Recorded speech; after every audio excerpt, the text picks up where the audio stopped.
A justificação no cristianismo é uma das doutrinas mais relevantes, importantes, está no epicentro.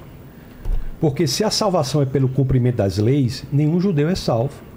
Os 613 mandamentos de Deuteronômio não podem ser cumpridos pelo simples fato que 2/3 dele não pode ser cumpridos porque não existe mais o templo. A santificação é um processo no cristianismo que diz que as pessoas passam gradativamente a agir moralmente, mas não por uma imposição externa. O que o cristianismo descobre é que o problema está no coração. É importante que nós entreguemos a nossa vida ao nosso Senhor e Salvador, Jesus Cristo, o Deus encarnado, para que nós tenhamos um espírito vivificado novamente e a partir daí a transformação moral se dá genuína de dentro para fora. Você vê o rei Josias, por exemplo, que era um rei bom, que assumiu o reinado muito novo, ele se expôs às escrituras e diante das escrituras, em arrependimento, ele rasgou as próprias roupas. Aí ele quis implementar uma lei civil religiosa. Agora não funcionou, a mudança de fora para dentro não funcionou. Tanto que o filho de Josias, quando se expôs às escrituras, em vez de rasgar as próprias roupas de arrependimento, rasgou as próprias escrituras. O que Jesus Cristo vem fazer é o cumprimento belo, profundo e amplo do que o judaísmo fazia. É o sacrifício que resolve. Porque no judaísmo fazia o sacrifício e não resolvia. Tinha de se fazer de novo. Tinha de se fazer de novo. O que Jesus Cristo vem fazer, o Deus encarnado vem fazer, é ser o cordeiro perfeito para resolver definitivamente o que é feito ali. O que Jesus Cristo vem fazer é cumprir... Com todo respeito, mas hoje em dia, o que seria aí?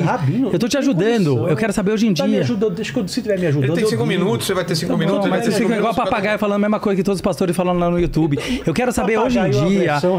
Não, falar aqui que tá bebendo também é uma agressão. Eu quero saber hoje em dia, para as pessoas que estão em 2025... Você sabe que a minha pergunta é boa. Não, mas é 5 minutos dele. Mas ele não está respondendo a pergunta. Então, mas aí é um problema dele. Aí você aponta que ele não respondeu. Sim, mas ele estava. Será que não consegue ouvir uma opinião divergente? Não tem nada a ver com opinião. Você tá fugindo do assunto. 5 minutos você tem. Você tá faltando dentro desse. Tem 5 minutos depois do Dudu, 5 minutos. Cada um vai ter 5 minutos aqui, fica tranquilo.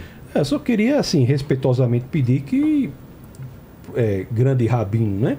Que nós respeitemos um ao outro. Continue. Respeitemos um ao outro. O que eu estou dizendo aqui é da teologia cristã, não estou nem citando seu nome.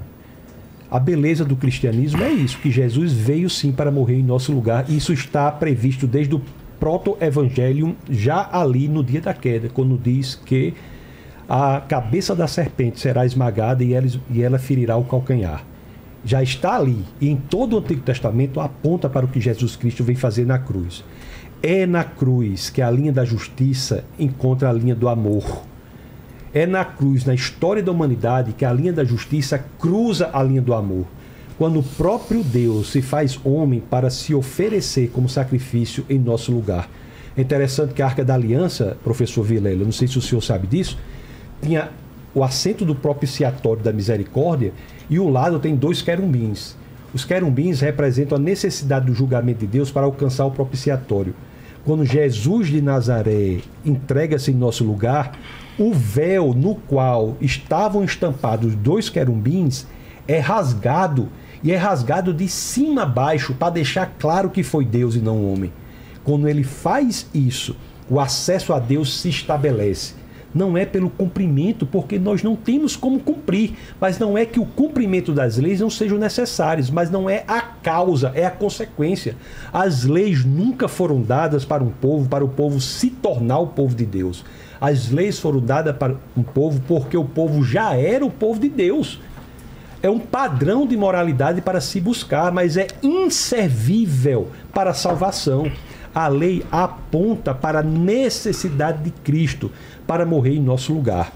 Todo o Antigo Testamento, as 4 promessas feitas em Êxodo, capítulo 6, versos 6 e 7, que nos livrará das cargas do pecado, nos livrará da própria natureza do pecado, que com braços estendidos na cruz, está em Êxodo 6, com braços estendidos em poderosos atos de julgamento, ele irá se entregar em nosso lugar e cumprido em Jesus Cristo. E a promessa que está em Êxodo 6, 7, está lá já em Apocalipse, quando ele tornará dele um só povo e nós teremos um só Deus. esta é o cumprimento mais belo, mais profundo e mais perfeito do judaísmo na pessoa do nosso Senhor e Salvador, Jesus Cristo.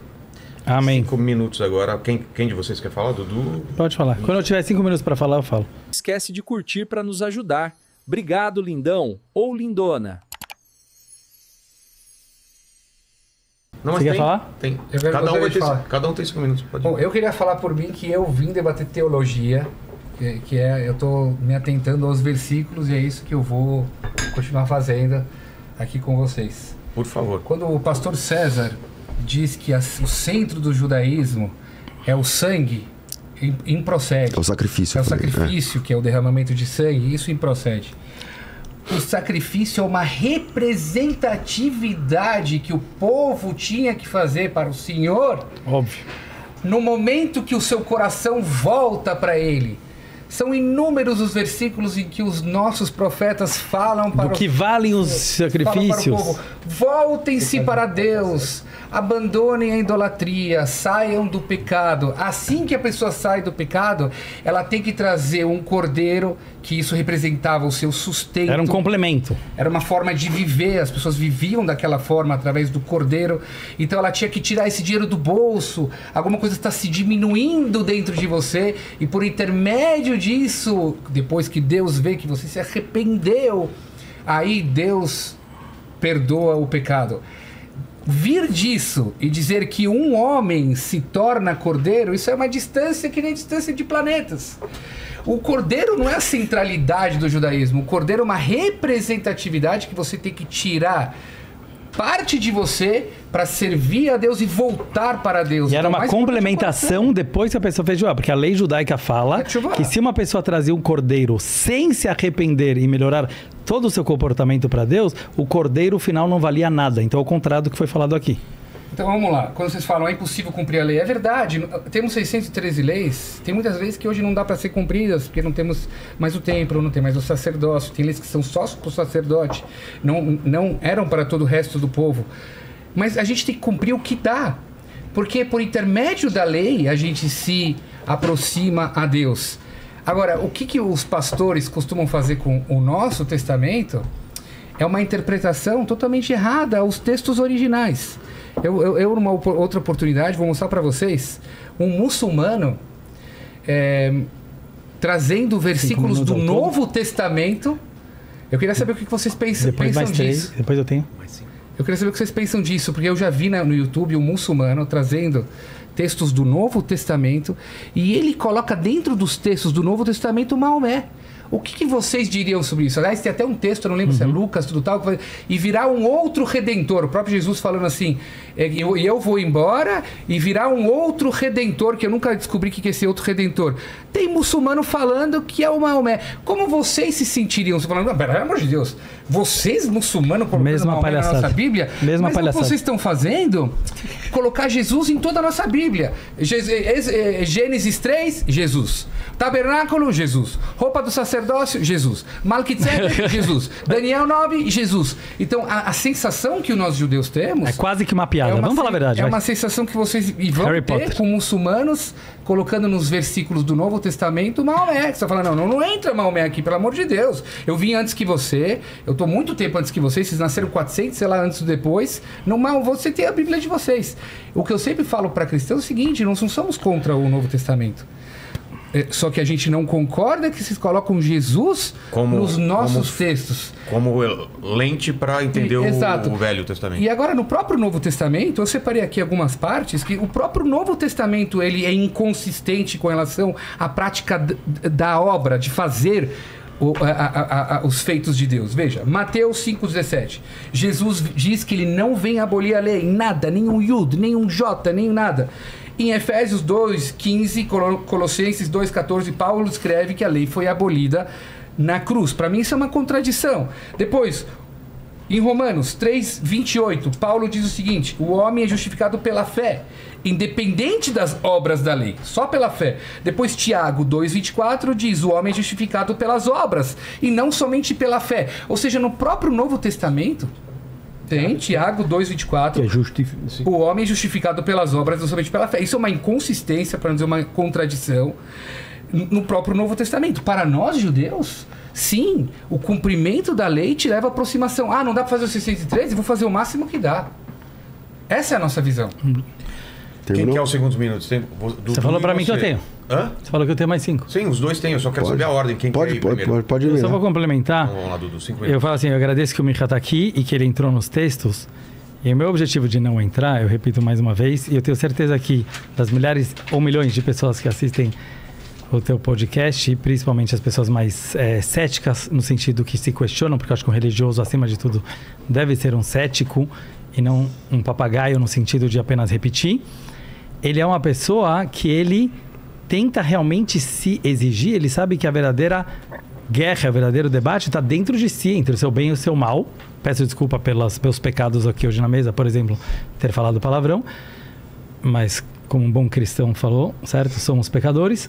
E o principal para mim é o que nós podemos trazer de bom para milhões de brasileiros que não são religiosos, né? Ou que se dizem de alguma religião, mas talvez não praticam e não frequentam, ou aqueles também que frequentam. E a minha pergunta foi legítima, eu sei que o César sabe disso, ela realmente, porque eu nunca consegui entender, eu ainda não entendi. E a questão é a seguinte, se a gente vai ficar se aprofundando nos textos, a gente vai atingir o coração de quantas pessoas? Quase nenhuma. Porque vira mais um estudo acadêmico qualquer. Não, mas fica tranquilo que o aqui gosta. Não, adoram. Todo mundo quer se desviar da realidade, adora. Por isso eu quero te dizer. Por quê? Porque a pessoa ela pega esse livro chamado Bíblia, como podia ser um livro de matemática ou qualquer outro, e fica fugindo da sua luta interior diária, que só você sabe debaixo do teu cobertor, no teu travesseiro, qual é. Para mim isso é Deus. É Deus da realidade, é Deus que sabe teus pensamentos, teus sentimentos, que relaciona-se com as suas emoções e que a tua guerra está interior e que não fica desviando o assunto para textos bíblicos. Eu vou explicar bem por quê. Porque isso, graças a Deus, muitos fizeram antes de nós e as guerras continuaram. E as brigas continuaram, e os pecados continuaram, e os abusos de líderes religiosos, principalmente, continuaram. Então, pelo jeito, só os versículos da Bíblia, tanto no judaísmo como em outras religiões, não foram suficientes. Então, eu estou falando aqui a minha opinião, como alguém que cresceu no mundo ortodoxo judaico, e viu muitas coisas que, graças a Deus, eu tive coragem de me questionar sobre o judaísmo. Estou questionando aqui para meus colegas cristãos, pelo fato da maioria do mundo ser cristão ou muçulmano, seja lá o que for, mas de pessoas que dizem que buscam a Deus, mas que muitas vezes usam a religião e usam Deus como uma desculpinha, e foi nesse momento que eu comparei com o socialismo, por exemplo, que foi uma forma de se achar do bem sem fazer o bem. E o judaísmo, ele não tem 7 pecados capitais, porque os 7 pecados capitais cristãos, que na minha opinião não são de Jesus, eles são do cristianismo, eles são questões emocionais, ou seja, questões teóricas, como vocês falaram, do coração, gula, preguiça, luxúria. O judaísmo tem 613 ordens práticas, porque a vida ela é prática. Então, finalizando, onde eu queria chegar, se eu puder perguntar, ou pelo menos comentar, o que a gente estava conversando antes, era assim, eu me interesso muito onde que hoje, no século XXI, no Brasil e no resto do mundo, a gente consegue levar Deus de uma forma real e não fantasiosa para os jovens que estão vivendo hoje, inclusive para mim, certo? Eu sou uma pessoa imperfeita como qualquer um, e como que a gente consegue aplicar Deus nas nossas vidas? Como eles falaram, é impossível ser perfeito, não de uma forma mimimi. E eu vou explicar o que eu quero dizer com mimimi. Quer dizer, eu vou simplesmente usar a figura religiosa, seja de Jesus, seja de Maomé, ou seja de Moisés. Eu não estou aqui para diminuir ninguém. Ao contrário, como isso realmente melhora o comportamento da pessoa, e a felicidade da pessoa, e a realização da pessoa, o sucesso da pessoa, e não o contrário. Então, como eu vejo muitas pessoas usufruindo do que... Não estou falando que são vocês. Quando eu falei da menina do Bandeirantes, eu quero dizer assim, o povo em geral, e no judaísmo tem a mesma coisa, ele usufrui da figura religiosa para se sentir bem. Eu sou pecador, eu sou humilde, eu sou arrependido. Palavras, não ações. Só que quando chega no dia a dia, se acha com direito de fazer o que quiser, porque foi salvo, tem a vida eterna. Eu acho isso muito perigoso. Finalizando, Deus nos livre de comparar, obviamente, terrorismo, mas eu quis dizer que essa ideologia ela se torna perigosa quando eu comparei com o Hamas. Agora entendam sem exaltação. Que o que esses coitados, infelizmente, porque foram educados desde a sua infância, eles acreditam? Eles acreditam que se eles vão fazer ato X, Y, Z, mesmo que seja explodir um ônibus em Israel, eles terão a vida eterna, que não tem nada a ver com o ato que eles fizeram, que é matar pessoas.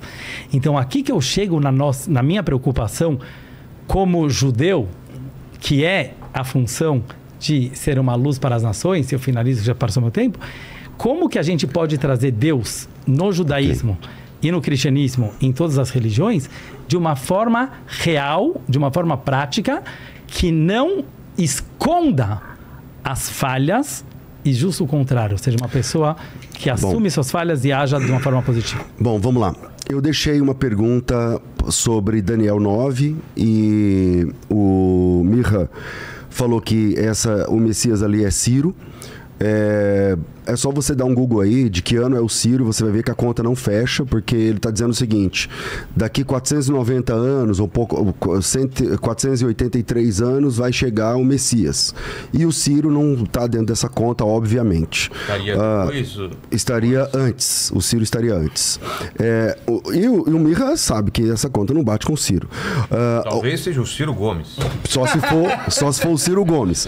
Uma outra informação é que em Malaquias diz que nessa janela para a chegada do Mashiach, o templo precisava existir, inclusive. Isso está em Malaquias capítulo 3. Eis que envia o meu anjo que preparará o caminho diante de mim e de repente virá ao seu templo o Senhor. Então, ali está prometendo que o Senhor visitaria, inclusive, o próprio templo, né? Então, fica de pé de novo aí a pergunta das 70 semanas. Mas eu quero aproveitar esses minutos aqui. Esse debate não foi tão proveitoso, mas ainda porque exato. Mais 2 blocos. Que bom. Que eu quero deixar para vocês o seguinte: nós cristãos analisamos tanto o Antigo Testamento quanto o Novo Testamento sempre na perspectiva de que Jesus de Nazaré é o Salvador. Por isso nós cristãos e os judeus estaremos diante do mesmo texto, vendo coisas distintas. Sim. Porque nós lemos a Bíblia a partir do prisma de Jesus de Nazaré. Nós entendemos que cada vulto do Antigo Testamento está de alguma forma apontando para Cristo. Nós vemos Adão, mas em Cristo temos um Adão perfeito. Nós vemos Abel, que morreu assassinado pelo seu irmão, e a Bíblia diz que o sangue dele clama desde a terra e tal. Nós cremos que em Jesus há um Abel mais perfeito. Nós cremos que Abraão está apontando para Jesus de alguma forma, porque Abraão sai da sua terra, da sua casa, ele tinha uma casa muito boa e tal, ele sai e se torna um nômade, se torna um peregrino e forma um novo povo de Deus. Nós enxergamos isso em Jesus Cristo, que deixa o seu lar para começar o novo povo de Deus. Nós vemos em Isaac, nós vemos em Jacó, nós vemos em José, nós vemos, enfim, em Noé, Jonas. O tempo todo nós enxergamos a salvação a partir da pessoa de Jesus Cristo. Quando eu disse que o sacrifício era o centro da fé judaica, é porque vocês, com todo o respeito que vocês merecem, o judaísmo que vocês representam não é o judaísmo do Moisés, obviamente. O Moisés não usava kippá. O judaísmo que vocês representam, inclusive, há divisões entre os judeus. Por exemplo, se você pega, por exemplo, o caraitismo, que é um tipo de judaísmo que não aceita, por exemplo... o caraíta não aceita Shibal Pé, não é? Ele não aceita, por exemplo, a Torá oral. Caraíta que existia há 2000 anos atrás, não existe mais. Exato, mas não ainda existe. E você sabe que existe. Sim, 100 pessoas em Eu não estou falando número, né? Mas existe. Estou falando número. Pesquisa no Google. Mas existe. Existe sim. Hoje existe.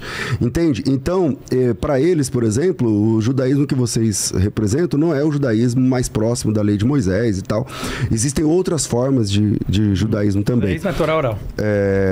Existem outras formas de judaísmo também, e o caraitismo, por exemplo, é uma delas. Agora, o que nós cristãos entendemos é que, por exemplo, eu deixei o texto lá de Daniel 9.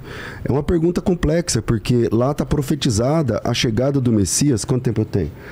1 minuto. Lá está profetizada a chegada do Messias em 69 semanas. A semana judaica é de 360, o ano judaico é de 360 dias, significa que 360 vezes 7 vezes 69 dá um total de... 365. Hã? 365 o nosso calendário. O calendário bíblico... Não. O calendário bíblico é 360. Não, o lunar é 354. 354. Exatamente. Não é de 365, é o nosso, é o solar. Isso, né? Tá certo. Então, quando você faz essa conta, dá, sei lá, um pouco mais de 173.800 dias da profecia de Daniel, o que se cumpre perfeitamente na chegada de Jesus, quando ele entra lá em Jerusalém e é chamado de rei lá em março do ano 32. Ou seja, essa profecia ela é tão clara que alguns céticos, inclusive judeus, começaram a dizer que esse livro não tinha... essa parte foi feita depois, ou coisa parecida. Porém, nos achados lá do 1949, lá do Mar Morto, tá lá, tem o livro de Isaías, de Daniel lá. Então, isso é só para começar o jogo, porque eu perguntei de Daniel, mas acabou enviesando aqui o debate, mas eu quero já deixar outra para finalizar, que é Jeremias 31:31. Deus prometeu fazer uma nova aliança. Quando é que começou? Gostou do conteúdo? Então curte o vídeo, se inscreve no canal Sabedoria Oculta e ativa o sininho para não perder nada.